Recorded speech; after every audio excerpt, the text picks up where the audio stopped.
I had to start it. Okay, where we begin? Hey, everybody, this is Preston here. Everybody, this is Preston here, aka Godzilla Hawk, and we are also here with the returning, one only, Captain S. Ho! Justin Roberts style. So, if you're wondering why this review is late, a couple things. Like I said, I went to the New Japan show yesterday down in San Jose, so I was unable to watch Full Gear. He met everybody except for Suzuki. It was great. It was great. I'll probably make a video on that one, letting you know my little vlog there. But basically, I still ordered the pay-per-view Full Gear on TV, and then just recorded, so I would watch it today. And so Sunday came around. I was not like when I immediately came home. I just went to bed. Basically, went straight to bed because I didn't want to be spoiled. Got up in the morning, did my things, and then I picked up Brandon, and then we brought his back. He's like, "Fuck, you need to lose weight." Yeah. And so, and then made a fat joke and he did right over your head. Shut up, Peanut. Anyways, so so I ended up picking up Brandon. We got some food and stuff for the show, and we ended up watching the pay-per-view. We did not watch the buy-in. I just checked the result. B Priestley lost, which is bullshit. But we do know Brandy Rhodes and Awesome Khan had their return, and so they're doing something with their collecting hairs. I don't know what that's about. That's weird, but hopefully they explain more about that. Drugs has a lot to do with drugs. Not even a question. Drugs. So AEW, they're all on drugs.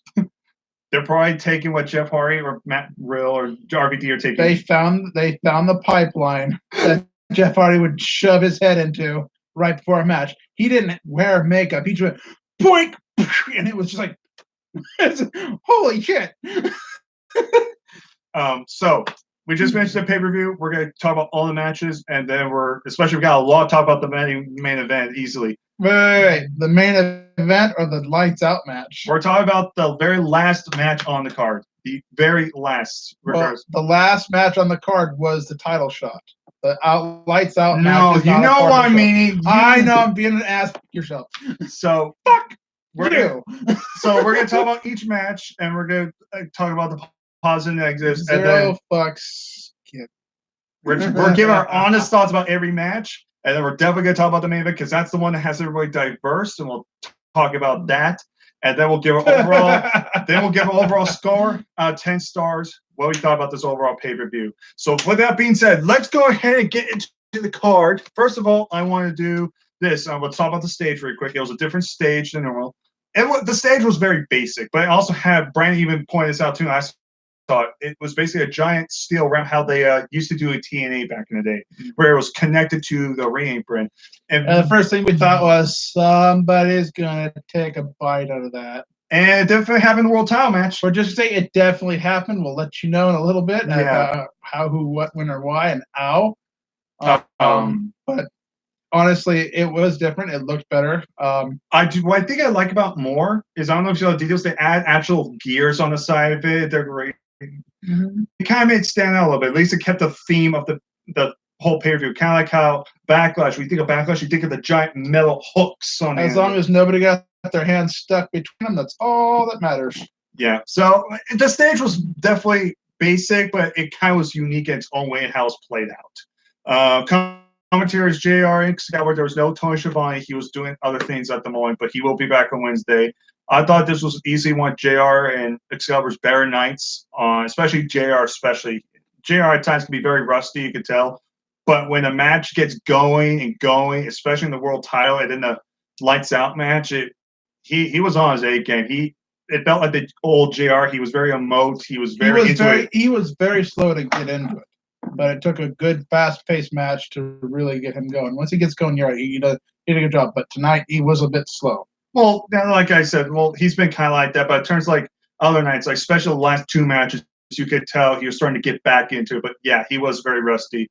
I thought Excalibur did good, but the commentary was good. But I did miss Tony Schiavone in that role. I think he's the best out of all three, in my personal opinion. But anyways, let's go ahead and get started. We have an opening tag match. We have Proud and Powerful. We have Santana Ortiz taking on the Young Bucks in this tag team opening contest. Rivalry's been going on ever since the last pay-per-view, all out when they debuted. They tapped the Young Bucks and Lucha Brothers. We'll go and start with you very quickly on this. Just get your quick little thoughts on the match. We obviously got to point out the fact that Proud and Powerful beat the Young Bucks, period. There was no outside interference. There were no blows. It was just decent wrestling. Now, let's talk about Proud and Powerful's ability to oversell the Young Bucks super kicks.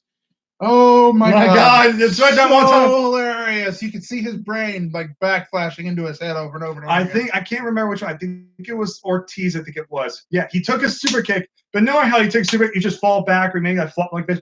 Well, it was like I call it like almost like a Bramwell. He super kick and then just plopped to the ground, like planked on the ground. It's like a surprise fish. And then it was like, whoa! And I did a replay, and it was like, even better than second. It's just, I loved it. I know it's kind of stupid for some people, but for us, it's always funny. Or what's the other one's name? Santana Ortiz. Santana took the freaking Canadian Destroyer at the end. Oh, that was good. Dude wanders around the ring, then finally falls down. That was good. Oh, at the very end of it. Yeah, with the Rock and Roll Express at the end. Leave it up to the old guy to help you sell your career.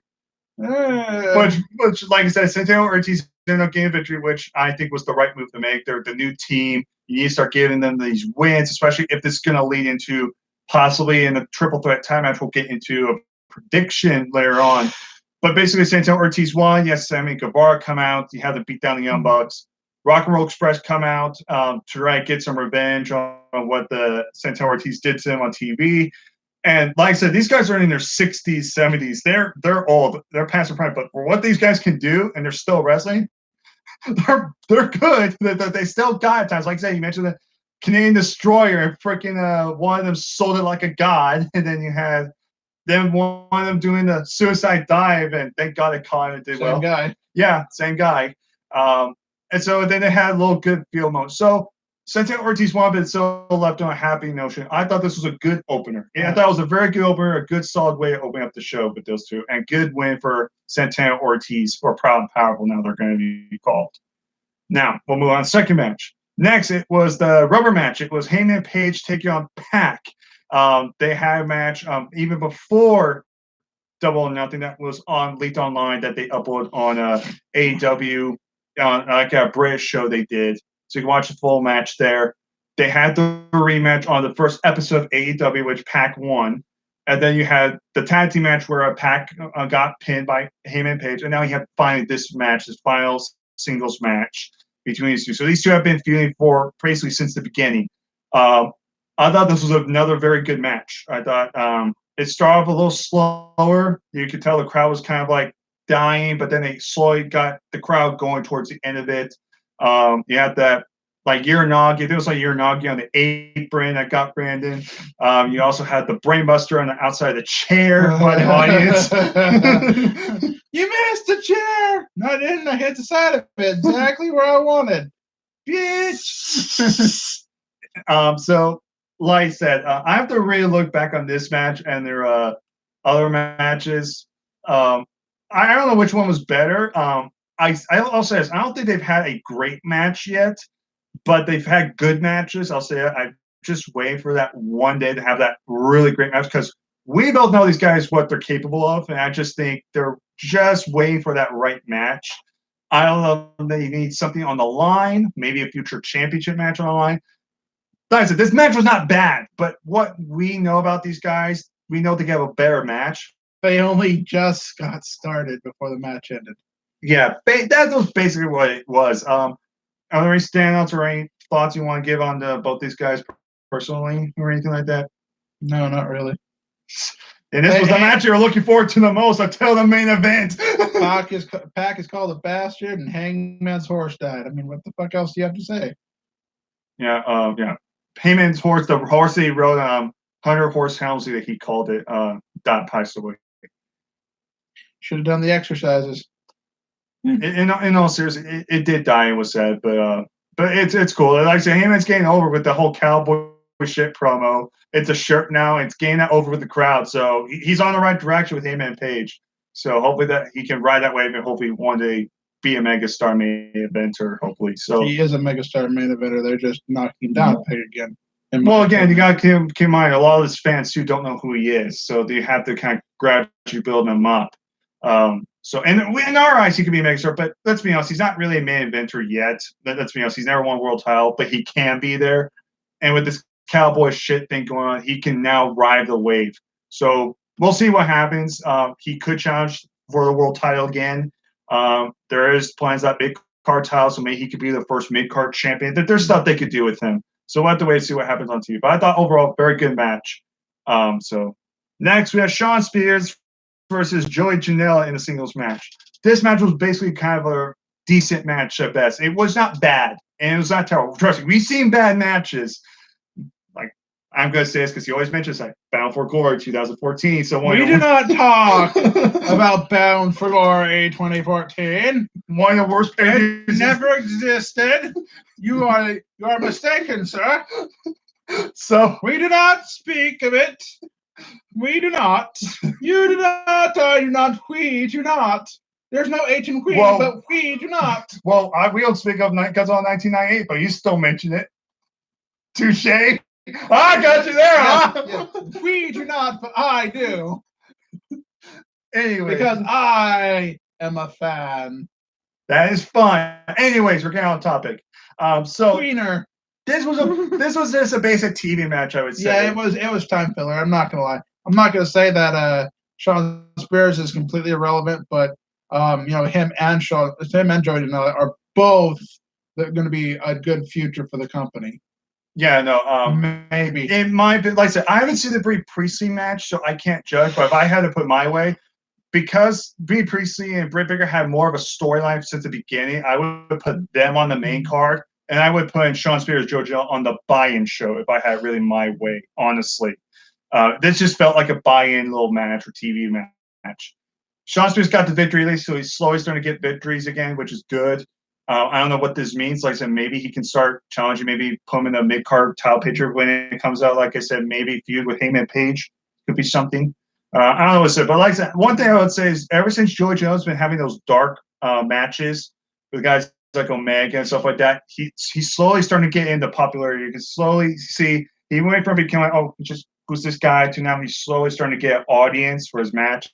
So he's slowly getting like that underdog guy, which I do like. He's starting to get more TV time, get more acknowledgement from the fans. So Joey Janela, like you said, definitely Joey Janela could be something big later on. Maybe like that underdog hardcore wrestler type of guy. So yeah, I do like that. So I'll say, like I said, the match was decent at best, not bad, but definitely was more filler for the rest of the card. Next, we get the triple threat match for the AEW World Tag Team Championships. We got SoCal Uncensored, that's Kazarian and Scorpio Sky, defending against the Lucha Brothers, Pentagon Jr. and Phoenix, and Private Party, Isaiah Cassidy and Mark Quinn. I thought this was another good match, another solid match as well. Definitely not as good as I thought it would be. I'll admit that right now. But again, very solid, very solid, good match. I would say kind of like the other two matches. You're going to get that a lot until the last two matches come in. That's when the show really picks up.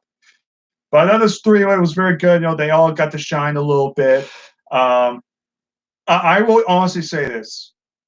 I honestly think Lucha Brothers should have been the first champions. I will be the first to admit that because they are so over right now. No.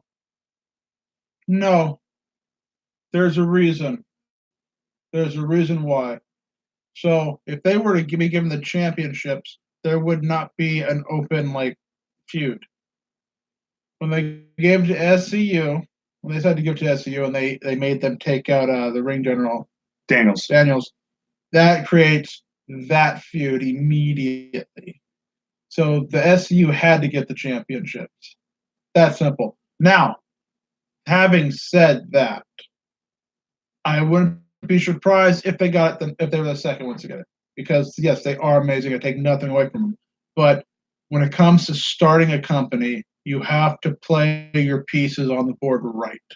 If they'd given the titles to an up-and-coming brand new team that doesn't have much presence yet or much popularity, like Private Party, people, stuff like that. People be like, "Well, fuck, man, how are we going to watch it?" And it's a whole complaining, and then you get tuning out. They can't. It's the Jericho situation. But if they give titles to the biggest names, the true fans like me and you would tune out automatically because that's what happens in WWE. A made name for brand, no matter where they go, automatically gets a title shot, automatically gets the championships. What's the point of fucking watching the matches? See? Well, to be fair, that's your issue. My issue is not with them. My issue is guys like part-timers, like Brock Lesnar. Those are guys I'm sick of. True, and at the time, if you think about it as well, the Lucha Brothers are part-timers, kinda, in their own way. No, because if they're doing something big for a company that they're really about, that represents them like in Mexico, they're not going to show for the match that they could be in. But they're the type of people who would actually tell you, hey, it's not going to happen way in advance, so you don't make that mistake with them. So right now, they're making sure that doesn't happen. They are wrestling in other promotions still. So I want to make sure that everything fits correctly and they don't get that subject to change bullshit. But to be fair, a lot of the wrestlers have also been wrestling elsewhere. So I've seen Darby Allin still wrestling other else. Yes, but keep in mind, even Omega. Keep in mind that these guys, when they were doing that, were not on the cards for the actual shows, the weekly shows. They weren't on the card at all. So they're like, okay, here's what I'm doing. Traveling this day, I'll get there in 2 days. I will work out for 2 days, 2 or 3 days. The show will happen. I will have 2 days to get back here and travel, and I'll have 3 days with the company before the next show if you guys need me on the show, even whether you need me on the show or not. So there should be plenty of time. They're making sure it's sequenced right, okay? They're not, I'm going to try to say is these guys, you can't hold that against them doing shows. I'm not holding that against them. Well, my issue, but it just goes back to what you're saying. Your issue is guys like who made names somewhere else and winning a championship is bullshit. My complaint is I don't give a fuck who they are, as long as that they're actually able to compete and they've done their time. I mean, coming to a show, winning a championship, automatically getting the belt on them, and then they don't show up regularly for shows. That's what we're talking about. Yeah, part timers, which is exactly the opposite of what like someone like Jericho's doing. The guys who are wrestling outside of this show that you mentioned, like Omega, have it placed where no matter what happens, they're going to be back in time for the next show, whether they're going to be a part of it or not. They're making this happen. But if you're down in Mexico, you're down in fucking Mexico. Yeah. Well, especially if you're Hispanic, you're probably going to have a hard time. We're getting way off. I'm just throwing it out there. I know, but you also have to think about this. I think that was also doing another smart move that WWE also has a problem with. Shoehorn everybody on the show. Get everybody on the show. And it kills everybody because it's like, oh, we know we're going to see this guy or this guy next week. It's like they're trying to rotate. Like, for example, 1 week you'll see Darby Allin. And then next week you won't. But then that means the week after when he comes back, it makes it a bigger deal. Yeah. But it also means that he can take that time to heal. That's 13 days between shows and go do another show somewhere else. Yeah, or heal or take a break or stuff like that. Work out. Exactly. So they're not becoming part-time. Yeah. They're going They're rotating road. They're rotating. So it's nothing like that. Okay. Well, okay. But at the same time, remember, the brothers had their match with the Bucks. Yeah. Big ladder match. All right. And then they disappeared for 2 or 3 weeks before we saw them again. Okay. So that's called time gap. Then we found out during that time they were wrestling in Mexico the entire time. So they were not only unavailable to show up on the show that signed them, but they were also keep in mind too, after that pay-per-view, remember their weekly show didn't start until a few weeks later after that too. So during that time frame, they were getting ready for the weekly shows. But they were still putting people together and having them train on a daily basis to get the perfect rolling shows for the first half a season. Usually it's like 3 months, 3 to 6 months for a season for them. They want to make sure everything like butter, just no problem, goes straight through like it's supposed to. If you're not there, you're not getting that training and you're not getting the experience. You're endangering the person you're going to be working with. You get rusty. And they're using their talents somewhere else. They don't have a problem with you, multitasking. But they have a problem when it was time to set up and really go to town and show your ability, your devotion to your company by being there when they need you to be there. They weren't there. They were somewhere else, still promoting themselves. Now they want you to be the company guy. There's nothing illegal or anything like that. It's just frowned upon because they took that clause in everybody's contract to be able to wrestle other promotions, and while still be assigned to AEW. They took it too far, and they disappeared. They left to go to other stuff, and they didn't stay, and they didn't work with these new guys. They didn't feel out nothing, and now we're getting some botches here and there, which can potentially cause medical injury. So I'm saying that were the Lucha Brothers not within their right to claim the championships? No, not at all. But I would prefer that you only make that move with one title. Okay? If you have 3 championships being issued out, your tag, your world, and your women's world, and you give them all to the biggest names that you have signed, you've literally killed the reason to really watch. I mean, unless they're all unanimously heels, because you only watch heels champions, see who finally takes the belt off them. You die to see what's this going to take. What's going to happen? Right? I know. I see what you're saying. Don't bother talk. Don't. With all respect, don't ramble on. I get your point now. No, I get. It's a whole Jericho effect thing too. Like they decided to give it to Jericho because he's the biggest name of their company. But they did exactly what they were supposed to. They made sure they didn't do it with more than one title. Lucha Brothers were too big. SCU because they are popular, but they're not like Lucha Brothers. Because the 2 out of the 3 of them dropped out of TNA, so they were no longer relevant. They were in the Ring of Honor, Indies, and stuff like that. That they were such a small name that they were perfect for it, because we're talking about a very it's a known name, but it's not like a popular name. Yeah, it's not like Young Bucks and Lucha Brothers name, but they're known, but like they're not Scorpion Sky. Scorpio Sky. Here's a wrestler I've never heard of.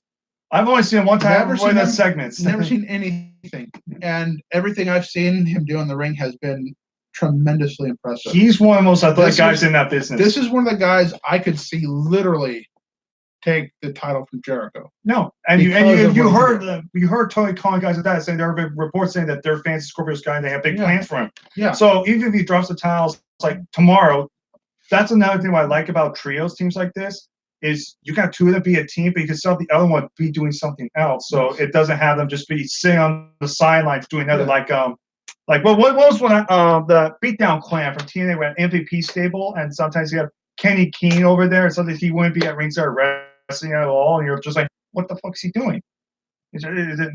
At least this gets everybody. It's the evolutions that work, and why evolution works so well, because you had everybody doing something, and it was able to do something. You have Triple H, the main pitcher, Randy Orton, the up-and-coming mid-card, you had Batista and Ric Flair being the tag team established. So that's what makes stables like this work. And like you said, too, giving SCU, it also builds to the storyline to the Lucha Brothers. It actually is building a rivalry for the tag team. Exactly. So it has relevance. So they placed it especially after this match. What happened? But think about it. If the Lucha Brothers did attack Kazarian, didn't attack Daniels, and they just went through and they won the titles in the tournament, who would face them next? Who would make the best hype for that team to face? Let me go back kind of, because we've been to talk about this way too much, but we'll just get this very quickly. Sorry about this. So are you saying what if they didn't attack Daniels, or if they still did? If they didn't attack Daniels, and they went through with the whole tournament, and they were like, okay, went through as planned, the new champions are the Lucha Brothers. I mean, probably Santana Ortiz, because they attacked the Lucha Brothers after the ladder match. True, but keep in mind that even though they're like crowd favorites, Lucha Brothers are heels. Again, they're always weird with they're still technically heels, but it's so they're like tweeners, but they're extreme tweeners, and it's like you always say, I don't want to see a heel versus heel, and I'm like, why? We want to see who the better heel is. I want to see who does the dirtiest move of all. But I also like seeing great matches, and that's wrong. When you're heel, you're just very limited. You have to be very limited what you can do. There's only so many guys that can get away with it, like AJ Styles, because that's who AJ Styles is. He's phenomenal. You can't have him be heel, just have him do like punches and stuff. And that's another thing. That literally was what I was talking about. The second you name drop somebody like AJ Styles, let's talk about AJ Styles' first 3 weeks in the WWE, and he automatically had a title shot. It's like, there are people that have been here 10 years and haven't had a title shot. You know? Okay, well, let's not. No, I don't want to even talk about that ever again. They're not making the same mistake. That's what counts. So, anyways, back to this match because that's all that matters. Fuck everything else. This match did not have true hype of what it could do. It was a good match. I'd say probably in the range of what you see on a TV show. Yeah, but a good TV main event. At the same time, a 3-way tag match, it just says sloppy. It's not a good idea to have multiple tag team matches are better if you just put a regular stipulation like a chairs match, no disqualification, ladder match type of thing, or if you just go straight up, fine. When you interject a third tag team and make it odd numbers like that, it's 3 different teams, you might as well just done a 4-team. Make it 4-way. No, 3 teams are still good. No. I love the 3-team thing. It's just it doesn't always work all the time. But the Lucha Brothers and Dark Order and Helgo Jack Evans match from Fight the Pond was excellent. I love that match. That match was hyped up. The crowd loved that match, and that was a 3-way. So we see awesome 3-ways. It was just unfortunate. This wasn't like the biggest hype match. It was just a little slow at times. We know these things are awesome, but it was not as groundbreaking as it was, like you said. The ending, though, the Lucha Brothers, like you said, did attack SU after the match, and then Daniels ended up returning a Pentagon mask, so Daniels has returned. So maybe they're going to do Pentagon. But then you also got that's what his original cross, which he has not been wearing for a long since his TNA days. Time. So that's an interesting that has officially piqued my interest. It's not that he returned. It's not that he pulled off a Pentagon Junior look. It was the fact that when he took the mask off, all he had to do was paint right here. That's all he had to do. Instead, he went the distance and put the black cross from his TNA days back when he would notoriously stab people in the face with a screwdriver. Actually, that was only like one time, but that's really what he'd try. Well, he only did it once during the ancient field. But other than that, he was just. I'm just saying. No, I know when what you're saying. He was back in a vicious circle. That's when that was truly a big thing. You'd see basically the fallen angel persona. Yes. So I like to see if that's where they're going with him, because that's what the hype was for this match. It had nothing to do with the match. It had to do with Christopher Daniels. So I'd love to see where basically this match was just basically a continuation for this feud going forward. Now the question is Daniels maybe going to fight Pentagon 1-on-1 maybe on show, and then maybe Lucha Brothers get a third partner. They do a 3-on-3 somewhere down. We don't know. So, but again, that's a good point to make. Lucha Brothers are the bigger name. I still think that, but at the same time, if your goal is to create a storyline, it is better to give it to the underdog baby faces and build a feud around that because it's more engaging television. You get ratings. So, ratings before legendaries. Yeah. And then on top of that, then you also have more time to build these other tag teams to slowly when feud's done, then you have that next tag team to fight the winners. What happens when you give the belts to a legendary tag team like the Lucha Brothers and they just keep beating people over and over again? What do you call it? Oh, you call it John Cena burying everybody. That's what that is. So that's what I don't want to see in AEW. And they're not creating that situation. That's all that matters right now. So anyways, so we're going to move on to the next match because this match has taken too much time for not. Bottom line, we went off track. But anyways, apologize. Now let's get on to the women's match. We have Riho defending against Emi Sakura. It was a teacher versus Stewart match. The match itself was fine for what it was. I'll say that right now. It was fine for what it was. Meh. It was okay. But the counters at the end. The chain wrestling were so fucking smooth. Quick and smooth. I'm like, holy shit. Like the freaking tilt-a-whirl ending at the end with Riho and the freaking Sakura's going back and forth. Brandon were just good TV at that point. Like, whoa, like she can wrestle. Little toothpick girl. 98 pounds. How's she keeping the other girl down? So I will say this right now. The last couple of AEW shows, the dark matches and shows that's going to do were some of the best AEW women's matches are far. Brandon will agree on this unanimously. I think a lot of people agree. The women's division, in my opinion, needs the most work at this point. They already have the world title scene. They got the names there. You have the tag team division. That's set. You got some talented women on here, but you need to establish them. They need that chemistry because sometimes you rarely get that chemistry, but most of the time you see it's kind of sloppy. For example, Britt Baker. You could tell she's going to be one of the faces of the company. Honestly, I don't know what it is. I can't get behind her. I don't know what it is. I don't know if it's just the way she kind of smiles and looks. She just comes off looking bitchy at times. I don't know if it's just her wrestling isn't that great. I don't know if it's because she's boyfriend, she's the girlfriend of Adam Cole. We expect better because we know how awesome Adam Cole is. I don't know what it is, but something about Britt Baker, she has the look. She has that charisma about her, but something when the minute she hits the ring, it just doesn't always click. And I'm trying to figure out what is missing from her. I'm just more a fan of B. Priestley more than anything. I find some of these Japanese wrestlers like Riho more interesting.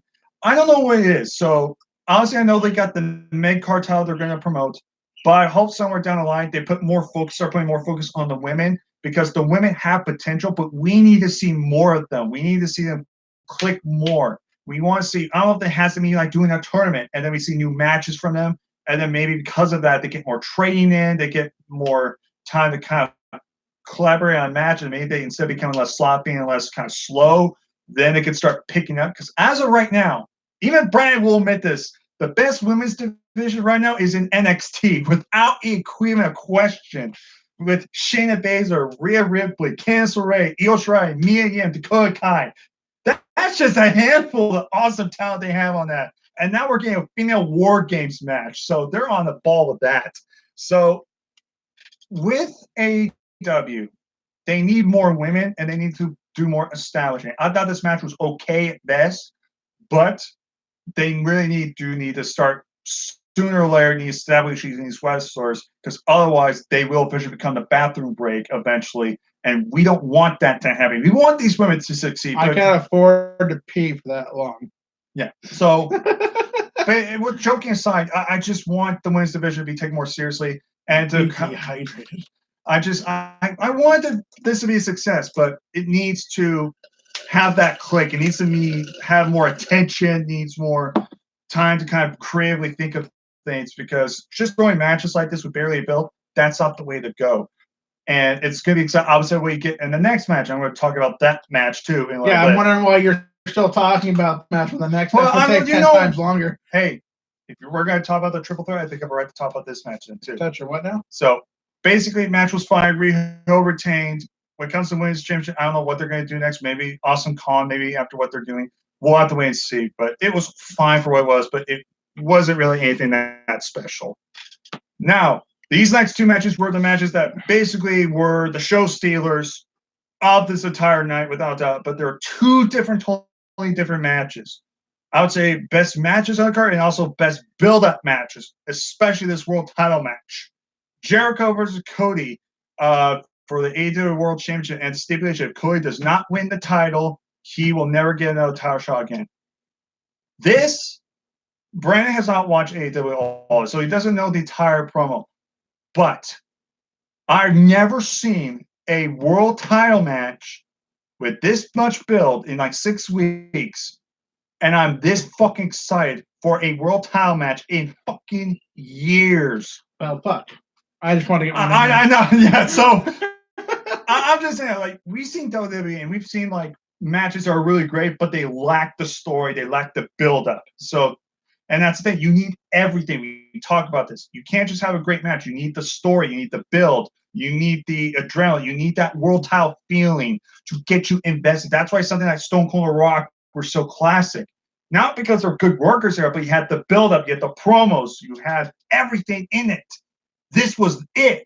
This is what's fucking missing in wrestling. This had everything in it that makes pro wrestling what it is today. It had an awesome build-up. You had a clear definitive heel that people hate. You had a clear baby face that they want to see win the title. You have a simple story about freaking a man want to become a champion. You have a simple heel that is charismatic, but you want to hate this guy at the same time. This match, when it comes to the main event, they're two different matches. So you can either put one of these matches at the match of the night. I would not complain. But it's two different matches. So we have our own opinion what was match of the night. Now, this match was great for its own way. Its own way, it was a great match. It was a class. It was no, let's kick a bunch of finishers out. Let's not do a bunch of high spots or crazy maneuvers. It was an old school, basic match where it was a classic match of good versus evil, interference. You got, like I said, that's when the ring cramp came up. When Cody went to do a suicide dive, and holy shit, hit his side, his head, his eye on the ramp so hard that there was a giant gash on it. He was bleeding for a little bit, and Brandon went, "Oh fuck!" It looked bad. So I give props for Cody going a half hour wrestling like that. He could have lost his eyesight from that easily. So it was just a basic, classic, old school wrestling match that we see back in the days. Nothing flashy, just good old school wrestling. Yeah, Jake Hager getting involved. He got kicked out of the ring. So there's a lot of drama to the mix of near falls. No juice effect, by the way. That's one thing we want to point out because he targeted the arm. He used a code breaker. Used the walls of Jericho. We had a crossroads. MJF was in the corner. This is when things got even more interesting. I love this. Little stuff like this.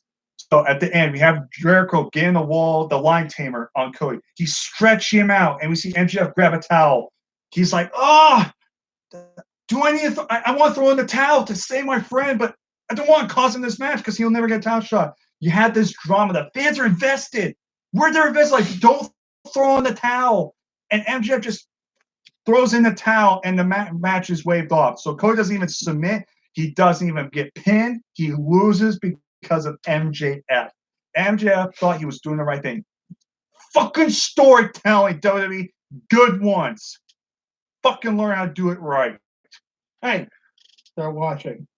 Fuck. And you know they are, because my ideas have happened at WrestleMania.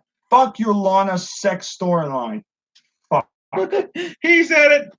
I think, don't laugh. Don't you dare fucking laugh. I take this shit seriously. I think it's almost time for a Lana Lashley baby. I'm not being funny right now. This is bullshit. Stuff like this pisses me off. You had this match, and you had the inner circles all celebrating outside ring. You see MJF. He's playing with Cody. Like, "I'm sorry, man. I'm sorry." You see him crying. "I'm sorry. I was trying to save you. I didn't want your career to end." And you think Cody's going to snap. And then Cody's like, "No, I understand. I appreciate it."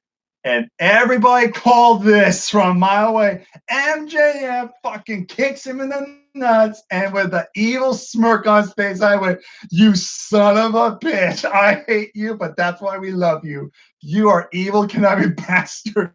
And you see MJF walking the ramp. Now, I don't condone this. I'm going to say what happens next. I do not condone this. This was very stupid what this fan did.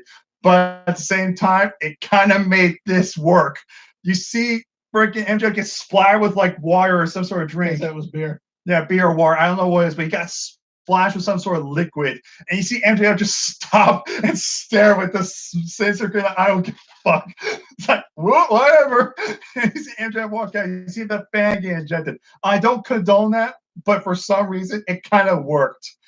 If it was like an actual like water bottle to head, then that would have been a different story. But he got splashed with water, so he didn't get hurt. And MJF just played it off. So obviously, this obviously means they're going to do this feud. But you also heard MJF kind of saying too, like, "It's my turn." So I don't know, that means he wants to challenge. No, he said it was my turn, not yours. Now it's my turn, and your time is up. It's my time.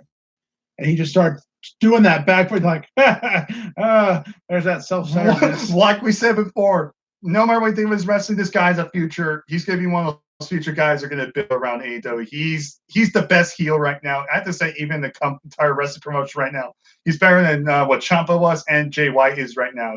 He's the guy you love to hate. He's like the old school Miz when he was a heel. He's the guy you want to see get his ass kicked, but we love him for it. So I thought the match was good, very great for what it was, but that ending was great. I fucking loved it so bad. Now I can't wait to see what happens on AEW this week. So, very quickly. That all having been said, I don't have anything else to say about this match. Okay. Just want to say that. All right. That's your pick for match of the night? No. I'm saying this match was great. If you pay attention. So the last match is match of the night for you? No, like I said, the last two matches, if you listen to me carefully, I said these two matches for audience-wise, it could either be match of the night because they're different matches. But I said I have my own personal favorite. I did not say it was this match. Then what's your personal favorite? last one. You damn right know. Like I said, but it wasn't even a question. But here's the thing. That's why I'm saying, because you have the fans, and we're gonna talk about this rant in a minute. If you thought this was match tonight, I'm not gonna hate you on this, because this match and the main event could easily be match of the night because they're different matches. It's the same thing with Cody and Dustin and the Young Bucks and Lucha Bros back at Double or Nothing. They're both awesome matches, but it just depends on what you want in your match. That's how I see this. Now, with that being said, let's get ready for this one. Brandon, you want to explain this car wreck of a match because you designed it?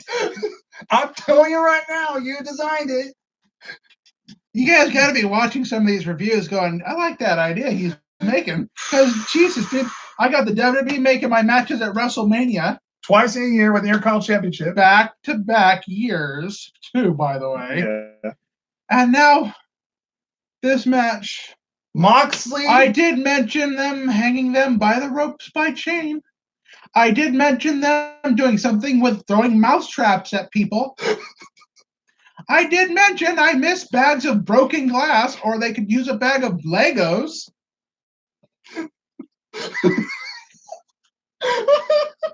I hate you sometimes. To whom this may concern. Let's just... My apologies. Not really. Go fuck yourself. So, same time. Jon Moxley versus KO Man. Unsanctioned lights out match, which means legitimately no, the company's like, you get nothing, you hurt yourself, you pay for your medical bill. No win or loss records are determined, so if you want, it doesn't go on your win or loss score. So even Omega, I'm like, you really want to piss them off that bad right before the match? You literally couldn't walk up and like taser them in the nuts to piss them any more off on that one. I'm just like, well, fuck. Well, like Moxie said in this promo, you're going to see glorious wrestling violence you haven't seen in over a decade. I think he delivered. I think he could have been more accurate, said in over 30 years. Because I was a child back when this was happening. And Attitude Era, stuff like that. I'm talking, I was like 6, maybe 7. Yeah, like Attitude Era stuff. So I'd say, yeah, probably 20, 25 years. Yeah, Attitude Era stuff was like in the about 20 years ago. And I'm just like, wow. Yeah, the Attitude Era. I have two thoughts. Wow, and fuck, I'm old. So listen, before we get to the matches stuff and talk about spots, apparently I went on Twitter and I went on social media finally because, again, I did not read spoilers. Dumbass. This, in all seriousness, there's a lot of diverse opinions on this. You got some people like us thought this match was great. It was probably match of the night. It was violent, and this is what we want. But then you got these scandalous bitches complaining about it was too violent. Let's make this perfectly understood because I've been asking this for a while and you confirmed it for me tonight. This show is TV-14, as in go fuck yourself with all your children that you shouldn't have had to begin with. This is not TV PG. This is fucking TVMA shit. You're supposed to be 13 and older, and you're supposed to watch with an adult so they can tell you, it's okay, baby. It's just like Evil fucking Knievel, okay? Except Evil Knievel died, and these guys are still alive. So I just want to point that out. I think it's been quite clear when you watch these promos, like freaking Heyman Page flat said cowboy shit on TV uncensored. Well, like with this match, the second they found it was going to be unsanctioned, everybody who's going to watch this match should have immediately looked up Jon Moxley's history. Immediately, to see what kind of matches he's had without rules. So they can understand what they were going to watch. Even Moxley in first Joey Janela, which is a small little preview of what he was able to do. Very small preview. I wasn't even fucking close. People, and that's another thing people keep forgetting about. It's like, oh, it's Dean Ambrose. It's like, this is a Dean Ambrose scoring ketchup and mustard in your faces. This is Moxley when he was before Ambrose. This is a fully... This is the real Moxley. Fully proportioned, top of his game wrestler. Not the beginning Moxley where he's trying to prove himself. He already knows what he can do, what he's willing to do. Yes. This is the full potential Moxley doing what he does best, and this is Kenny Omega doing everything he can, and them going all out. I don't think they could have done much more than this. There were some side joking here and there that we absolutely fucking loved. Yes. But besides that, this match was exactly what we always watch, what we always look for. Or especially expected from the promo when packages. we see a no disqualification match, or we see a hardcore match or something. Or we see that weapons match. Like a the hardcore match. Remember the one they had in the WWE, and it was Dean Ambrose and Chris Jericho? Oh, the Steel Silent. But we don't talk about that match because that match was terrible. Because they fucked that up. This is what that match was supposed to be. That's what this match was. Without being held back. Exactly. It's what it should have been. But without getting fucked by the PG rating. It wasn't this like, oh, I'm going to wipe you with the moth. This was, I'm going to take a barbed wire broom and scrape across your back. They literally went. Where do we begin with this match? Like, what? There's so much stuff that happened. Let's just go ahead and skip to the one part that was a little bit of a joke. The giant board covered with armed mouse traps. You came up with it, not me. So, my idea was for you to sit there and throw armed mouse traps at people and see if you can catch a nut. They said, let's suplex them onto a board covered with mouse traps. They were literally playing a board game of Mousetrap. And everywhere that Kenny touched, another mouse trap went off. Ow, ow, ow. And I'm just like, I've had my fingers caught in there. I've had someone slam one on my ear. I've had one bite me in the ass. It does not feel good. It actually hurts. They got lucky. It's the little ones. If it had been the full-on rat traps, they could have lost fingers. The ones like this big? The boards are like that big. Yeah. They use all the little ones are about that big. So I've never been hit by a mousetrap. I know they hurt really bad. Yeah, not fun. Depends on how soft the skin is. Yes, I am referring to penis. So mousetrap. Don't worry. We're gonna get to the whole taking wood thing at the very end of this, guaranteed. But mouse boards, barbed wire. You got barbed wire bats. You got barbed wire brooms, which was you got 2 freaking garbage cans. You've got a table. You got a table. Don't talk about that thing on this entranceway. You don't want to get to that. The bed. No, I haven't got that. Yeah, don't do that one yet. And you've got broken glass. Yeah, and you've got a screwdriver or ice pick or whatever you want to call it. We're calling it an ice pick because let's face facts. That's an ice pick. Basically, it was. Wait, can you remember anything else that they pulled out? I think they used, a chair briefly, but not. I don't remember them using the chair. Okay, I think that they it was just kind of sticking out from underneath and they never grabbed it. Oh no, but he did do that. I think jumping. I think like dive when Mox was sitting in the chair in the entranceway. Okay, yeah. We'll throw a chair. He was handing out. The fans were handing out like beer cans. He hit him like 2 or 3 times with open beers. There was the diving foot stuff off the in the audience. He crashed through that big old brown trash can he had laying on Moxley. There was another trash can. It started basically as just a simple. Like first minute, it started with a wrestling match. It was just an all-out kick the crap out of each other match. It was great. First minute was just like, oh, we're gonna wrestle a little bit, and then it went to almost like a false count anywhere stipulation where they're just brawling everywhere. And then it went straight to toys, and we're like, oh baby, I hope this match goes on for at least the broken glass. And here's another thing. We talk about this storytelling. It was the same glass. I think you even point this out in the commentaries. Table. It was from the glass table they used when Moxley put him through it. And he pulled out the biggest piece right on top. And cut Moxley's finger. Cut him right on the webbing. Motherfucker. And then just starts stomping on the back and just plays him all over. Backdrops, fucking head driven in there. And we're... he got his finisher into it. Yeah. Oh, Moxley did. Yeah. And then the other one of the other ones. When he flipped him over on his back, he drags him through it, and you're just like, oh god, I thought he was gonna see you out of the ring. Nope, he dragged him through the glass. I think honestly the best part about this entire match just kind of going off was the fans' reaction throughout it. Oh yeah, Moxie taking the bat and freaking rubbing the freaking barbed wire across his arm. Remember that? Yeah. I was like, oh damn. And Moxley doing that too, like sweeping the broom on his back. I said the fans' reactions were priceless. They come back to him constantly. You see the women and men are like, or fuck. they were disturbed. They were like, it was like watching a Rob Zombie movie with them. They were so disturbed. This was so awesome. And then you got towards the entranceway. He wouldn't die. That was the problem.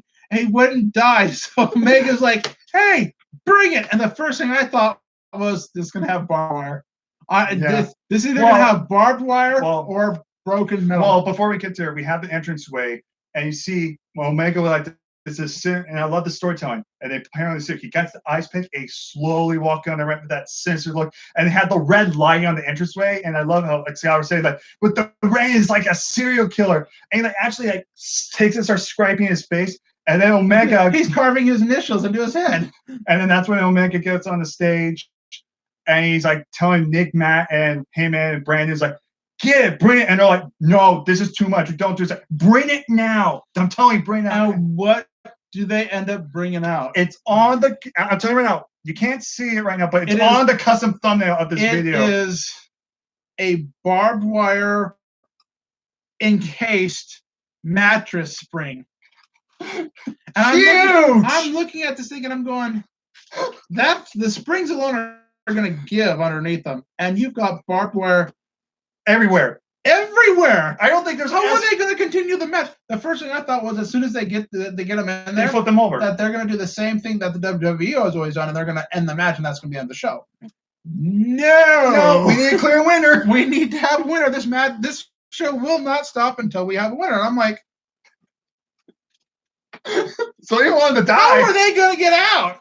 So they bring this giant thing. This thing's huge, by the way. It's huge. It almost takes out the entire. It's like an 8 foot by 8 foot. It's huge and it's square, which tells me it was specially made. So so we see Omega. He's teasing the one-wing angel. I went, no. He counters it. We see him trying to do the Death Rider next. I'm like, no. And then Moxley, they're just countering. Then he goes for the freaking the V trigger, and he goes, nope, complete counter, grabs him, and it's superplex, fucking suplex, and they land Northern Lights suplex. Both of them land into it, and you're like, why couldn't you just let go, Moxley? Let him take the whole thing. And then one thing too, I think you noticed too, you see Moxley with the bloody mouth, kind of laughing a little bit. And we're like, this is sick.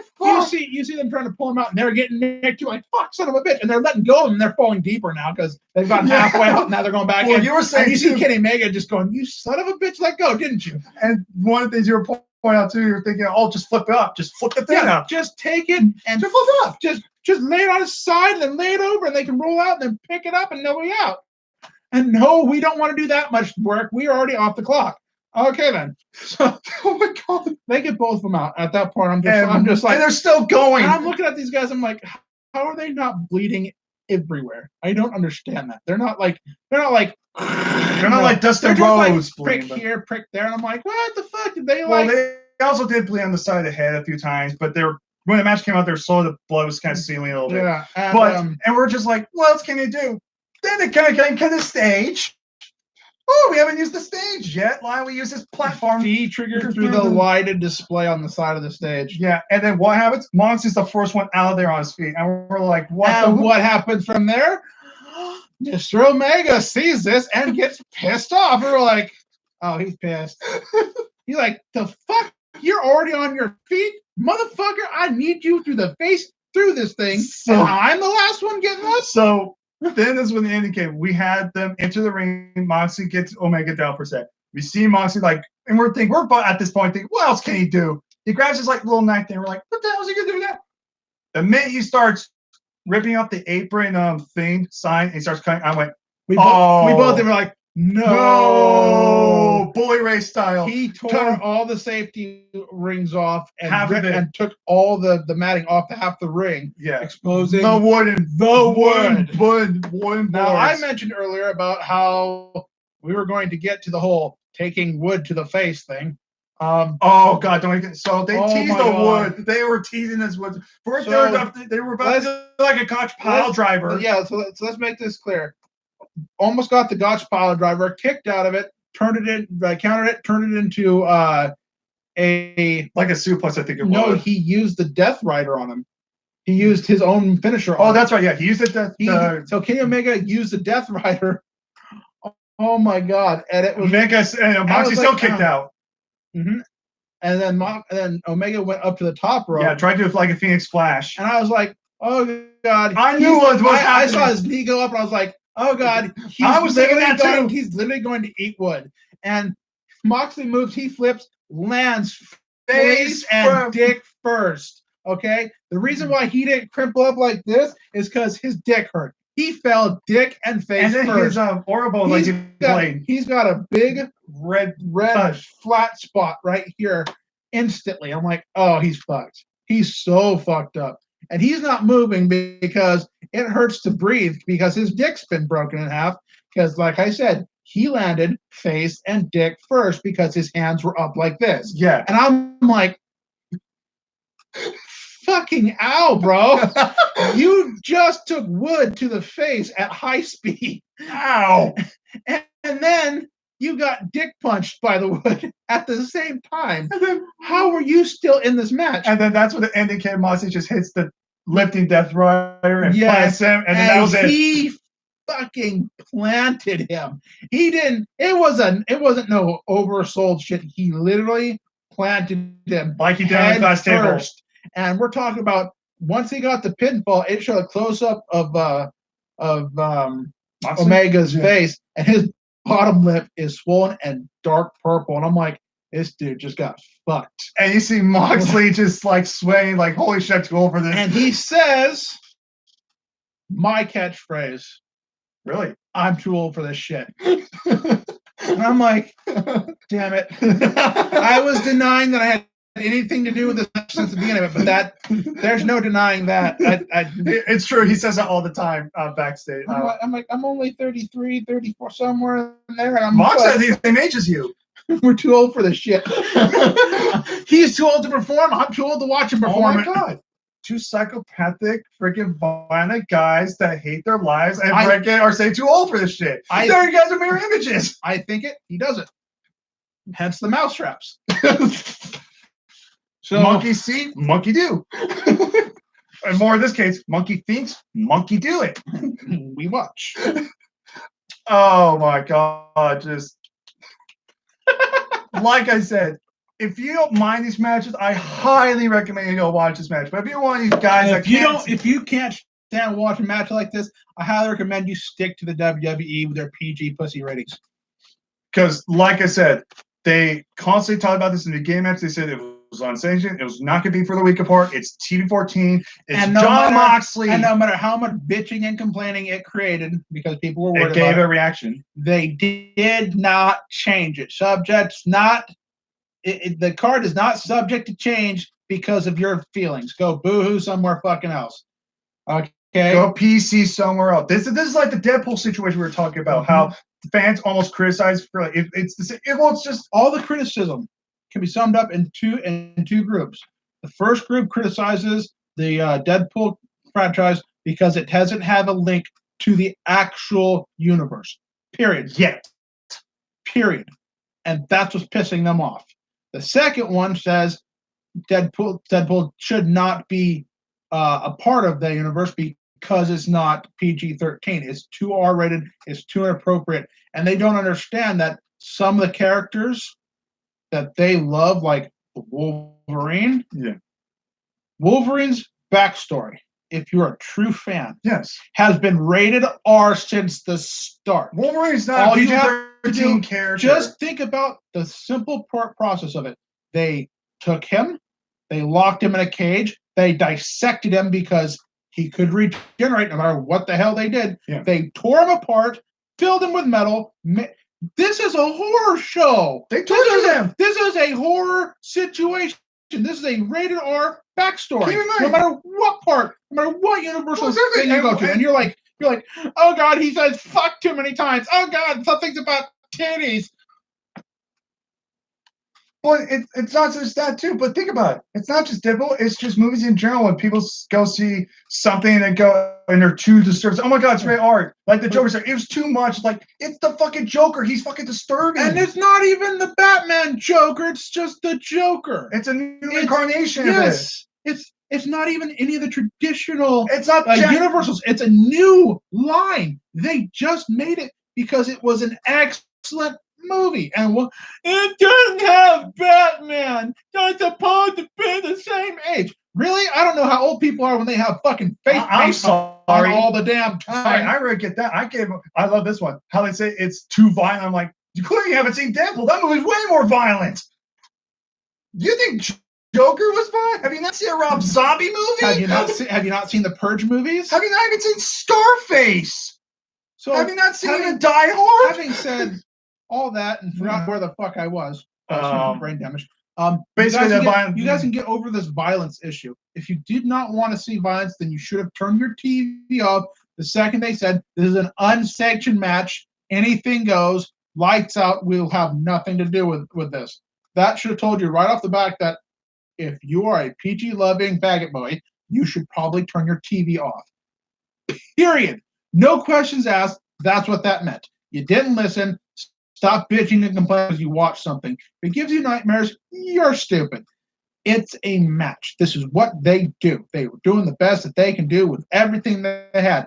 This was a no restraints, no hold back type of match. That's all you got, and that's what you got. And it was excellent. Yes. Did they cut each other's throats? No. Did they hit each other with hammers? No. It made it to where it was still a performance that was excellent. They kept it safe. Nobody's seriously injured, I think. Yeah. I don't know. Omega might be sleeping for the next couple of days. Well, I'm just saying. Yeah. But again, I hate going this way, but these also sometimes these are the same people that are begging, like, we want the hardcore stuff, and they have to still bitch about this. Like, how can you want the hardcore shit not like this? Oh, that's right, because they became ECW fans when it was bought by the WWE and it was being promoted as a fucking joke. That's what that is. Oh, that's not true. Really? And on the first episode, they were introduced a zombie character. That should tell you red flag right off the bat. Hey, I'm sorry, but Finn Balor's a demon character, and he's amazing. So before you go there, don't. No, but I mean, if they were promoting TV violence from ECW, and it was being brought to you under the restrictions of a PG show, they're literally lying to you about what they're giving you. Just so you understand. If you like this type of match, ECW has never one day in its life, in its prime, ever been PG. It never has been. It never will be. When it was bought by WWE, it's the same equivalence of when they made Godzilla in '98. It's their opinion on this one, but it's true. It's not the same thing. It was controlled. If violence was reduced, and when they did get to violence, it was not the same thing. We felt it differently. It was totally different. It wasn't good enough. And when we see matches like this, it's refreshing. But at the same time, you have to be the same mind. If you're the same guy that misses Attitude Era, this should have been up your alley. Yeah. But at the same time, it's not like this is going to happen every night. It's not like this is going to be on every pay-per-view. This is a match that they knew needed to happen. They did this match like they did the last one. They built it up. Boy, did they build this thing up. Keep in mind, this match was built up since their first pay-per-view, Double or Nothing, back in May. It's been built up. And we have been we knew this was going to be a bad match. We're like, this is going to suck. And we only bad match. And the first thing we said was, God, I hope they don't interject a third person. Because that's what WWE does. It's like, stop. Let them have their one-on-one match and let them go till they die. And then have someone come out and kick the crap out of their corpses. That's how you do it. So, again, if you're one of these fans that just liked the match and you thought it was brutal, but you liked it, you respect it, we respect your opinion because we have the same way. But if you're one of these guys that's trying to be PC, trying to be PG, and being like, oh my God, it's too violent, clearly you need to stop watching stuff like this, period, because this is just going to offend you. And Tony Khan made this comment too, the head guy in charge of this entire thing. He said himself too, he's saying they're not going to be doing these matches all the time. If they're going to do it, they're going to do on pay-per-views only, not on TV, because TV, there's less you still have your restrictions on TV, obviously. There's a difference between buying it on TV. There's between watching TV, like TV, and buying a pay-per-view. When you buy a pay-per-view, it's like buying a movie. It has a rating on it. It tells you rated this for this, and especially this blood. And it tells you right off the back what you're buying into. So you don't have the right to complain about it after you watch the show. that's the way it is. You knew it was coming. Exactly. There it is. Shut the fuck up. Exactly. So It's if it's too much for you to say, oh, this says extreme bouts of violence. Warning: last match is unsanctioned. I believe they had a warning on it, didn't they? Well, C415, they even built up saying that even again, Moxley saying the problem saying like, no, I mean when you buy the pay-per-view and it first starts, it still goes, this show is rated duh or duh. I don't know if I actually said that, but I always look at the corner and said T14. And again, if you've been watching product, you know this is an edgier product. And again, this is John Moxley. This isn't Dean Ambrose. So stop confusing Dean Ambrose because that was the goofy side of him. This is John Moxley. This is the guy that was in CCW King Joe with freaking electric saws to the fucking head. This is the same guy that had that. This is the Moxley that we gained. And if you think this was too violent, then clearly you're not an old school wrestling fan because you grew up on matches like Mick Foley and Triple H, where this guy got freaking pedigree face first on thumbtacks. And you're fine with that, but you can't be fine with a fucking barbed wire bed. Grow up. That's all I have to say, that because that pisses me off. So, for right now, go ahead and switch it back to the other thing. Yeah, because I think we do have some comments here. Well, hold on. Yeah. Before we read the comments, we must first rate the show. Yes. Okay. So, out of 10 stars. You start first. Okay.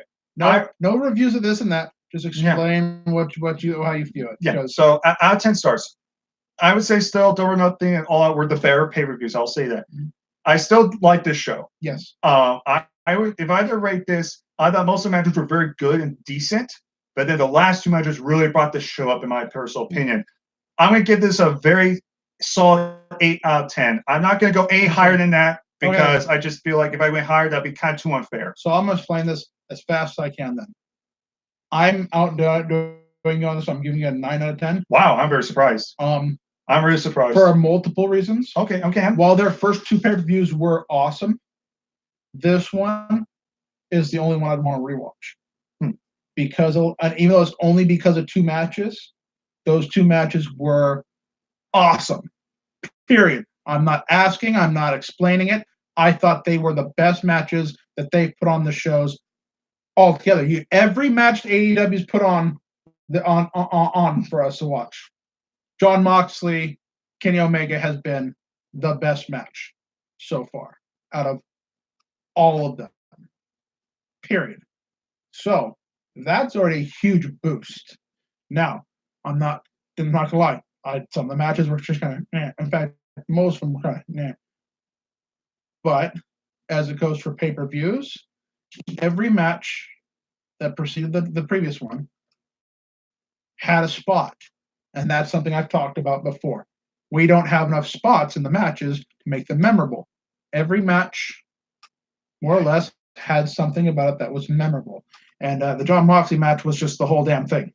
From the moment the match started until it ended. It's 38 minutes long. I am skull fucked with 38 minutes worth of a match. I don't even think we were able we didn't even talk about half the spots either, right? There were so many spots, but it's just that kind of a match. It was just a great match. It's just one of those matches you can sit and watch and appreciate for what it was. I will not take away from it. I'm going to give it a 9 out of 10 because if they were to put shows like this on every pay-per-view, I would help pay for it. We would buy every pay-per-view. I'll still buy it either way. That's what I come to expect. And that's the thing too. And first of all, I'm very surprised you get a review. I didn't expect that. But again, I do expect you gave it a lot more positive review, and that I respect that a lot more. But even with like the Fire Fest and Fire Farm, which were more like charities or like smaller binges, again, like NXT, there has yet to been a bad pay-per-view from the AEW. So regardless of what the story is, there has been kind of bad matches here and there. You're going to get that. And like you said, they haven't given us enough with the women's division because that's where most of them are. I'm not saying the women do not have the ability to perform. I'm saying that they haven't popped with them yet. They need more focus on them. Hit where they're going with it. So they have the worst matches as far as I'm concerned. But they do have good matches too. Matches that have their moments that I'm going to remember.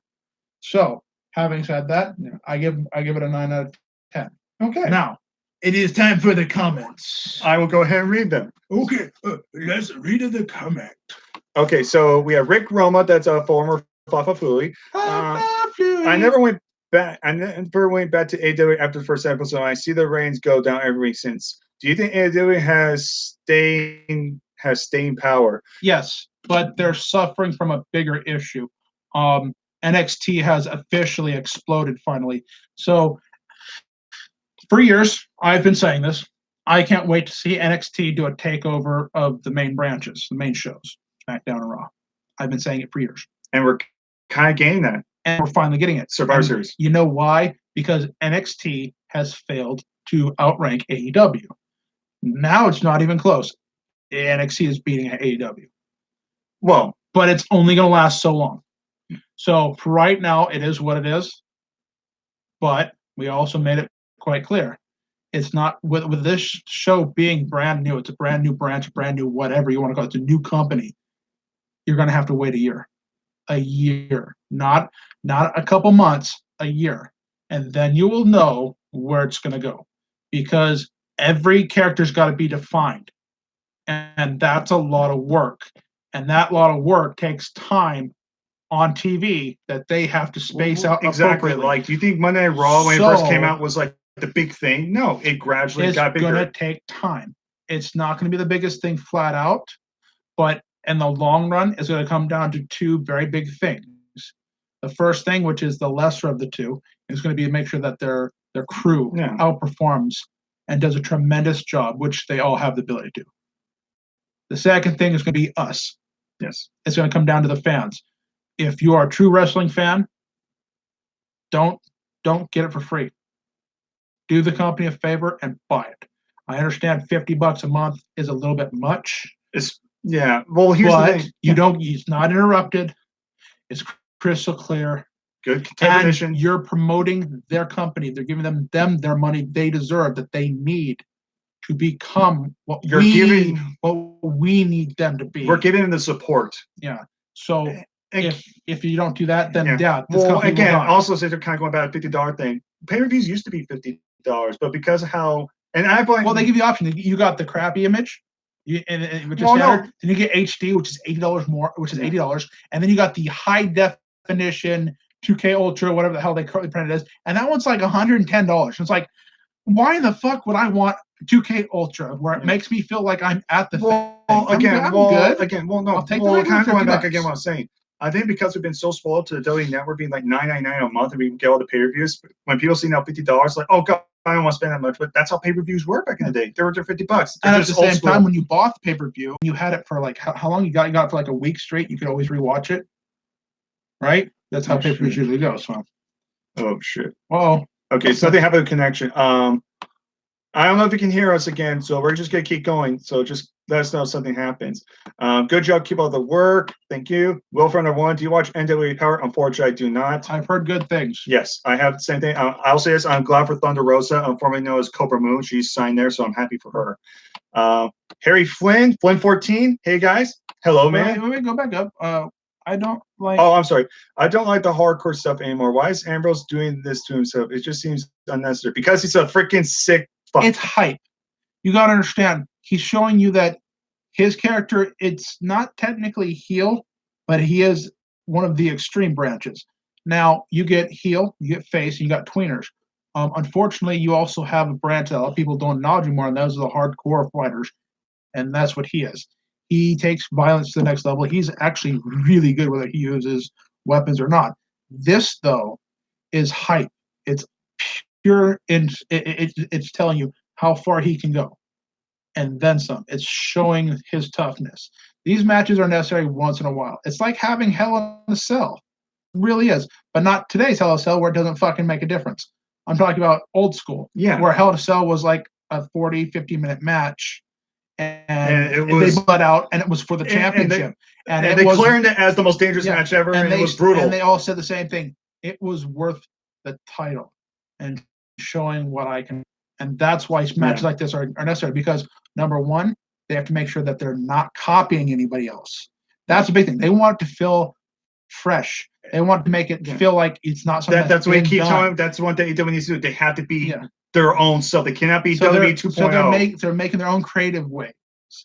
So you'll get stuff like this. Like the scores. Stuff like that. So that's what you got with that.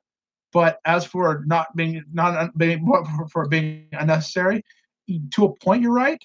At the same time, it's like having a little bit extra on top of the cake. Again, You know what I everybody mean? has they're gonna have their. It's like you could taste. have the two greatest tag teams in the world going at it back and forth with the same tag team titles, and then the second they say it's a ladder match. Now, number one, that means violent, mean.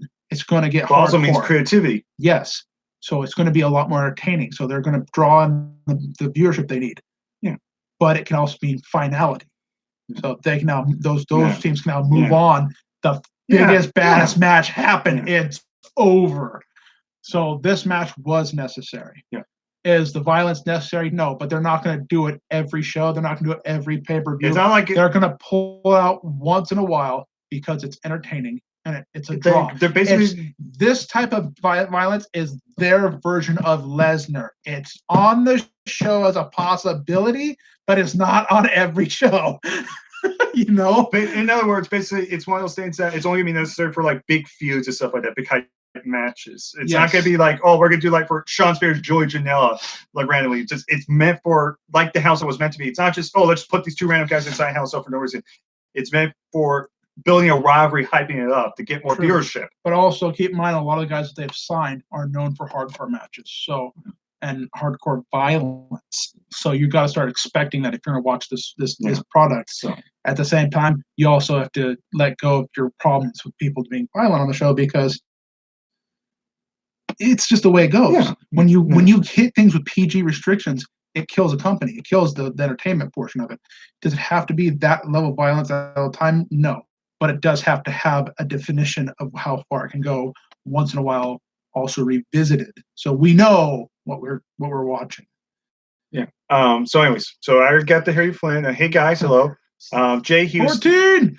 Yep. Flynn 14. Jay Houston, hello. Hey guys. King Cigar, I think 94. Vegeta logo there. Moxley versus Jericho for AEW Championship should happen. That match between Omega and him was sick. That is a possibility, but keep in mind, there's one problem. I think that his record's bad, isn't it? No, I mean he's got one single victory, and I think he's got one draw. But like I said, but a lot of his matches were dark matches, so he doesn't really have. No. Remember, first of all, Moxley's never had dark matches too. You gotta remember, dark matches, the dark shows count. They all count, except this one. Yeah, because this was technically not a match; it was unsanctioned. That's what it said. So, if this was like just a regular straight fight type of thing, Moxley won. Yes, I think Moxley would be in the better run. But Moxley, I would need to technically get himself. It wouldn't surprise me if it took Moxley to take the belt off of Jericho. I wouldn't be surprised about that. Or at least get to more violent nature where Jericho has to be desperate type of thing. But at the same time, I think Omega still outdoes him with the records. So he'd be first. Yeah. They're also cueing that Hangman Page having beaten Pac means that he should be above Pac. So I think he's now the number 2 spot. Pac should now be the number 3 spot. With Cody Rhodes having been defeated officially, can't challenge. I believe that the next match will be Hangman Page getting a rematch, if not a fatal, if not a triple threat match between Hangman Page, Pac, and yeah. Well, we have to wait and see too, because Kim might also upload the ranking system, so we get a better idea that way. But yeah, I would say him and Page more likely at this point. Let's see. Okay, here we go. Have they saw Halloween or Friday the 13th? Exactly. It's like, have you not seen those movies? Like, seriously, tons of violence. But even then, those are tamer than half the stuff we get now. Anime Mania 500. Sup? Hey, man, how you doing? AEW should introduce the mid-card titles like coming soon. Coming soon. I already saw it. Coming soon. I've been saying that for a while. It's coming soon. Cody, they confirm it. We don't know what it is. We don't know what it looks like. We but just know it is a mid-card title coming out soon. Mid-card. It's going to come soon, and it's going to be shiny. So, Cody did confirm they are getting mid-card title. It's coming soon. Rick Roma, I love the attitude and the hardcore stuff back then, but I've also seen what it does to those guys. Like Mick Foley is a total mess. Do Omega and Moxley really need this? First of all, it's not Ambrose, it's Moxley. And second of all, again, like Brandon said, it's more for hype. They do. You gotta understand, when Foley was doing this, let's make this 100% understood. When Foley was doing this, that's all he was doing. That's why he is the king of hardcore. You will never be able to tell me otherwise. There's no one worse. He's a hardcore legend for a reason. So he sacrificed a lot for his career. And that's what made him. And another big thing to remember is that a lot of his injuries aren't from his hardcore matches. They're from his Hell in a Cell matches in the WWE. They're not even from his DCW days. So just so we can understand this, his hip injury and his missing front teeth, both those injuries are from the same match, from the same fall. It fucked him up when he went through the cage and hit the mat. It fucked him up bad for life. And that wasn't a hardcore match. It was just Hell in a Cell. And that's WWE, and it's a reference to, it wasn't what you thought it was. He's the way he is because he chose to do those matches. He's the way he is because he is the strongest willed person. I'm not saying he's the strongest body, but he's the strongest willed. To know that you can go through that in a match and then go, sure, I'll do another Hell in a Cell match later. He is who he is. So when you reference him, please remember these matches happen under the talent's agreement to do it. Any of them say, hell no, and walk out. They don't have to this match. They really don't. And they can't be held against them for saying no, because this is part of their agreements. I'm not going to shorten my career for money, period. But there's so many people who are willing to do it that the second one of them steps down, another one will step up and do it anyway. So it will happen. It'll just be a different person, and the match will still happen. Will have to be different? Yes, it'll have to be different. The degree that it's a different move set, so different violence and this and that. But it's pretty much the same basis. So when you say that they don't need to do this stuff, you're right. They shouldn't need to, because a lot of people can perform really well, but some of them are still traditionalists. They fight. They ground and pound is their traditional way to do it. So stuff like this is a necessity. They don't do it all the time, but when they do, it is the most entertaining thing of all. It's like watching the liquid nostalgia for us. We're just like, oh, or a really bad car crash. It's so bad. I can't look away. The brains are on the ground, but I can't stop staring. So again, let me go ahead and continue. Did you review Crown Jewel? We just signed a new deal with Saudi Arabia. Thoughts? Saudi Arabia, I don't even care. Saudi Arabia can suck a dick. And Crown Jewel, what is there to review? Bray Wyatt winning the title. That's it. Who fucking cares? Exactly. So, here's an interesting one, and I can answer this easily. Rick Ron, can AEW create their own main event caliber guy? Who do you think he'll be? Oh, I can name a bunch of them. They already did. They did that tonight. MJF. They did it. Well, no. Well, I can name a bunch of people. MJF. I can see things. There's countless names that are going up and down with what they can do. So I just wanted to, point this out there that they're there, but they're still getting established. So like I said, don't hold your breath. Just sit back and enjoy. Like don't expect like a Stone Cold in one day. You expect it to gradually build. Like Brand said, it's going to take months, even a year, before it slowly starts getting established. I do have one thing I did want to make utterly clear, and you guys are probably going to hate me when I say this, because it involves Chris Jericho. Now, I know the guy's a legend. I know he's a lot of your guys' favorite. He's your hero and all this other, sucking bullshit. I want to make this abundantly clear. Chris Jericho's name was made in the WWE. He is a man of WWE product. If it wasn't for the WWE, Chris Jericho would not be here. Would not be the man he is today. Now, when they crowned him as the AEW first ever champion, when people start pointing out that they chose a high name from a previous company that they keep slandering, they're right. AEW does lowbrow slander the WWE often. And they're well within their rights to do that. But in my opinion, they should probably hold back on that from this point on, because Chris Jericho is their world champion. No matter how good he is, no matter how amazing he is, and he is, don't take nothing from him on that one. But that's just acknowledge the fact that if the WWE didn't make it, he would not be holding the AEW championship. So remember, show appreciation for people's past. It's not the current WWE, it's the past WWE, which was what we grew up with, and it was great. It really was great. Again, and people say, well, Jericho came from it was like, well, Jericho was a cruiserweight guy. They never saw anything. They never brought him to main event caliber. Then they brought him into WWE, and then that's when he became a star. He was a star almost from day one, and he was always from his rising, debut. always getting From bigger. his debut, always people getting still bigger. talk about his debut with The Rock and that promo. Epic promo. It's still one of the best debuts. So I would appreciate it if, and this is me personally saying this, I appreciate it if he does. But back then, they had lost stars. But they had something to do with what AEW is today. Without them, this show would not be here, would not be what it is. Cody Rhodes had to start somewhere. The Rhodes family got their big star over there. Did they fuck Gold Dust? Yes, they did. But that's the way it goes. But they built these are guys whose careers started there, and you have to start and you have to continue to rise up and fall and then get back up and keep going. That's how it's done. And AEW's career currently, the way the company stands, is legitimately built off of other companies' careers. So names that have been started in other companies are now holding up their company. So try not to slander them too much.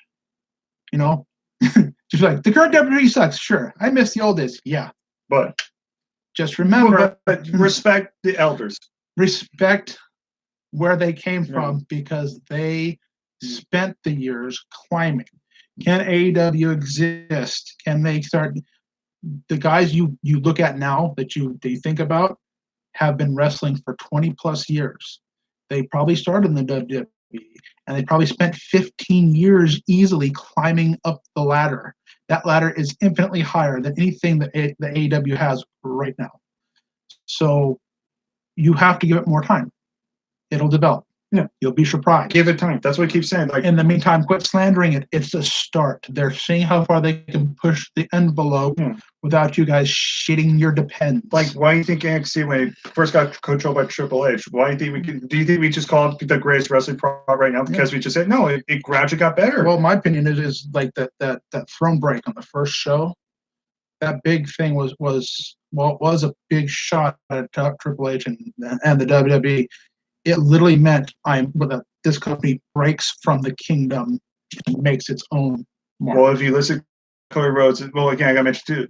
Listen to Cody Rhodes' new theme song. Listen to the lyrics. It totally is Cody Rhodes. He's talking about he's doing it for the audience. He's trying to build his own kingdom. He's trying to make his father. This song is pretty much factual in real life to Cody Rhodes. It fits him. So again, with AEW. Everyone thinks the best wrestling product or it sucks. You have to give it time. Give it time. Okay, let's see how many people I pissed off. Okay, let's see. Will Ferrell, Scott Keegan. I love that unsanctioned match. Yeah.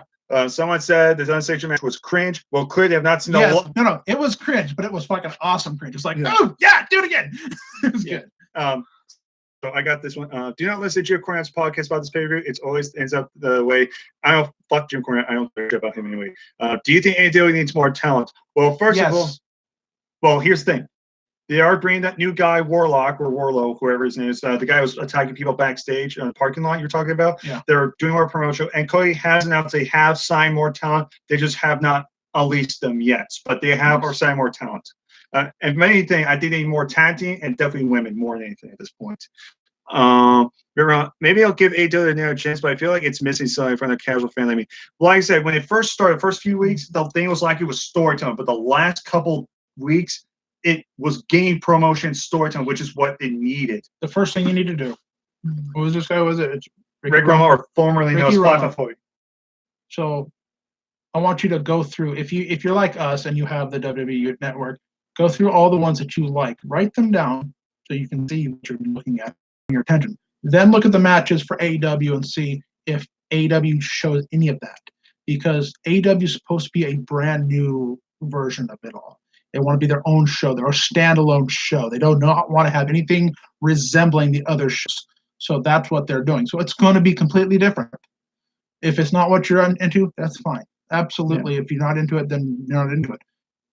But, the other shows are tanking, and for good reason.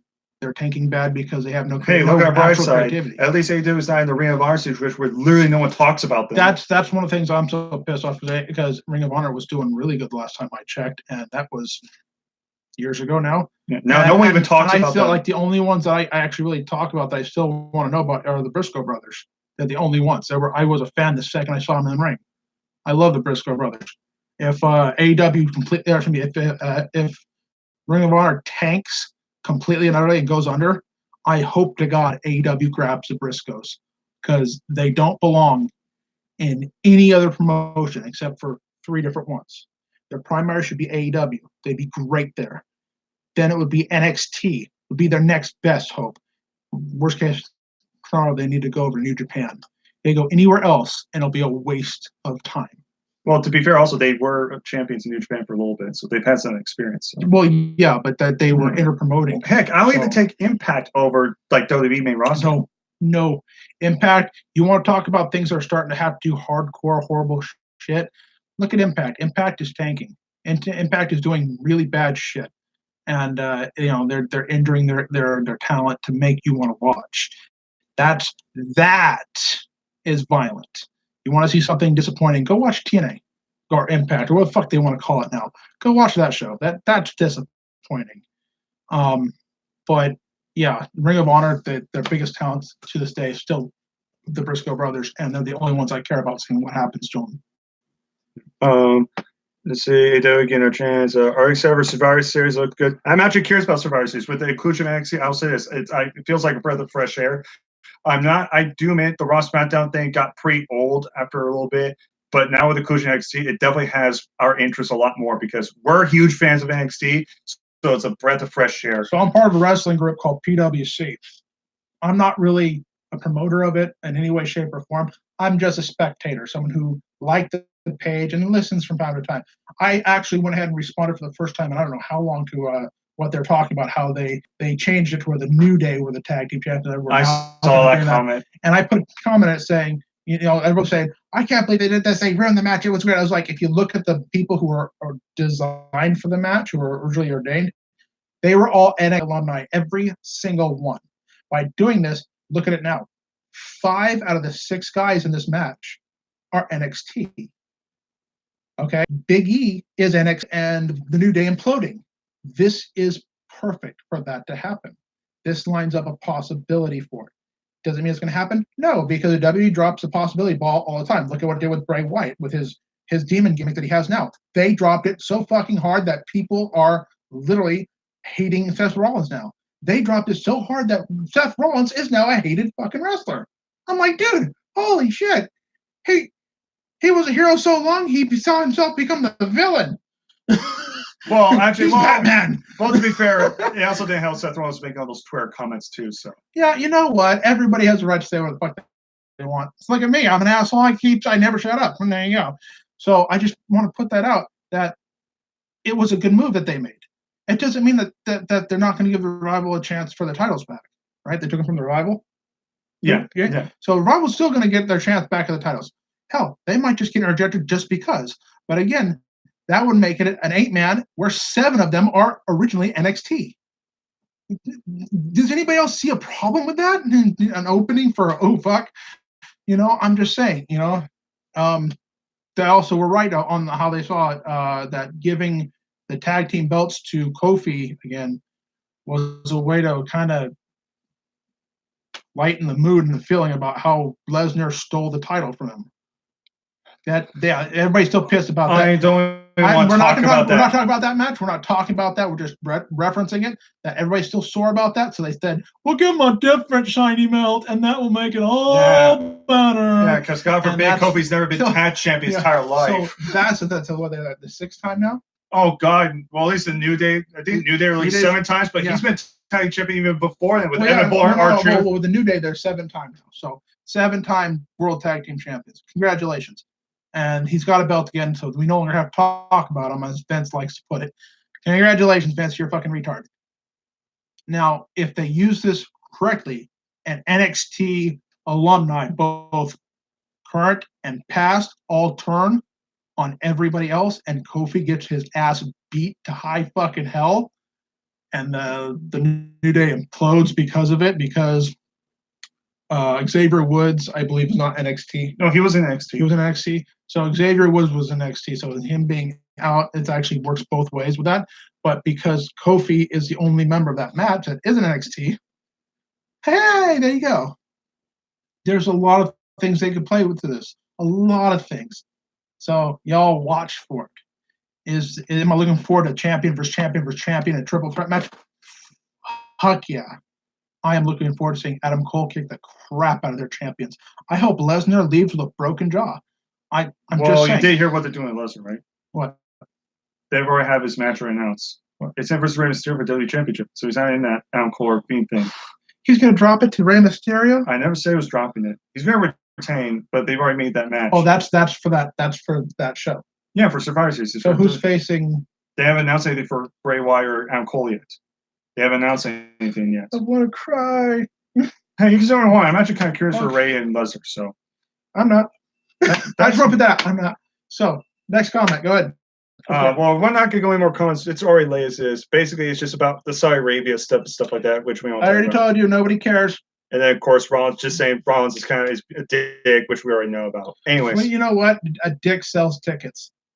Well, to be fair, actually, he's not really doing well as ticket sellers. Let's look at it this way. Chris Jericho, yeah, dicks sell tickets. Yeah, but Rollins is not doing that. So I'm just saying. I mean, if you look at the arenas, once in a while, dicks get rubbed a little too hard. They need time, and they need. Yeah, well, I mean, that's probably what Rollins has to do because he can never please Becky. Oh, great! Oh, great! We're down to dick jokes. Congratulations, fellas! We stayed on so long that we're down to dick jokes. Well, come on, come on! Everyone's is like a thick marker, and his is like a tiny little like an ice pick. Oh my God! Except it's not stiff; it's just flimsy. He's gonna show up just to kick you in the face. Oh no, I'm so scared. What's he gonna do? Say I'm fickle on Twitter? Ooh. I'm more afraid of that. I'm an asshole. I don't know where he gets this shit from. Oh my God. I mean, what's he gonna do? I have never heard him make a dick joke in my life. This is the first time ever, and I could not be more proud. I'm sorry. At this point, Becky Lynch. No, seriously. Here's Seth Rollins. And then here's Becky Lynch. I'm more afraid of Becky. And I want to talk about Xavier Woods after the video. Oh, anyways. He didn't turn the page. He put a hole through the whole book. Apologize for that, though. I don't. But anyways, so this is a long review, but half of it was mainly for the pay-per-view and the rest was for the comments. So with that being said. Last little bits for dick jokes. Yeah. You know you love it. So I thought it was an 8 out of 10 show. You thought it was a 9 out of 10 show. So overall, we still enjoy this show very much. If you're still new, please give AEW a chance because if you're really sick of the WWE stuff, please, there's tons of different wrestling. Yes. Everywhere. They're not just this hardcore stuff. The hardcore stuff is just the most memorable because it's fresh. Again, even New Japan, they still have their traditional no DQ stuff like that.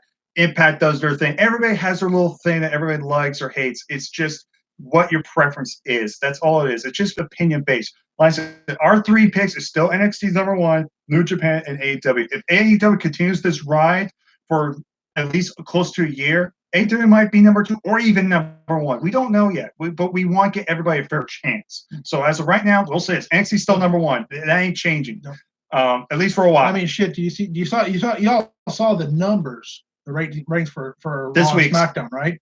How they skyrocketed, and all it took was NXT invading. Yeah. Oh. It wasn't even a fucking joke, dude. You realize, okay, we went from 180 million people, 180,000 people viewing last week to this week, 7.2 million. And it was like, well, it wasn't that high, but Raw didn't even have its people there. It was just NXT. It was 3 NXT shows that week, and it was like, oops. But anyway, well, once their plane finally lands, all the guys getting off there be like, son of a bitch. There goes our jobs. Oh my God. We got Adam Cole and Daniel Bryan, but I really want to see Roman Reigns and King Corbin. I want to see that match because that's what I pay my money to see. Hell with Bryan Cole. Man, I want to see King Corbin and Roman Reigns. You want to see Roman Reigns finally go after finally get a one-on-one match with freaking Brock Lesnar? Oh, what? Yes, I totally want to see it. I don't want to see again. Yes, what I want to see. I don't want to see OC versus Undisputed Era. Fuck that shit. I want to see Lesnar Roman go out for another like 30 minutes. No. You know what I want to see? This is the last thing I got to say. The one thing I want to see. I want to see the career enders. I want to see the career enders face each other. No. I want to see the career enders, the talent squashers face each other in an hour-long Iron Man match. I want Roman Reigns to go one-on-one with John Cena for an hour.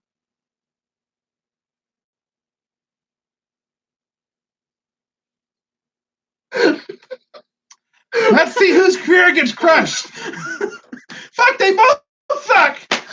We got an hour long. Let's go get some pizza. You know, sad is now that I said it, they're gonna make it happen. They're like, oh fuck, we didn't even think about that one. The hell with Moxley will make it be like a 3-stage of hell match. Just do John Cena and Roman Reigns in an hour-long Iron Man match. And it goes overtime because they couldn't even get one victory. It's just 0-0, and then they go extra 2-hour overtime. Let's just get King Kong versus King Kong out of the way. The match we always knew was going to happen, but they still have yet to have the Great Khali come back for one final match and have him face the Big Show. Which one hurts more, the chop or the WMD? Anyways, which one takes more time to get back up? This is Brandon. I'm Preston. Take care, all my peeps. Comment down below, tell us your thoughts about this show, and we'll see you guys next time for probably NXT War Games. I would say it will be the next time we do a review together. So take care. Oh, it's gonna be fun.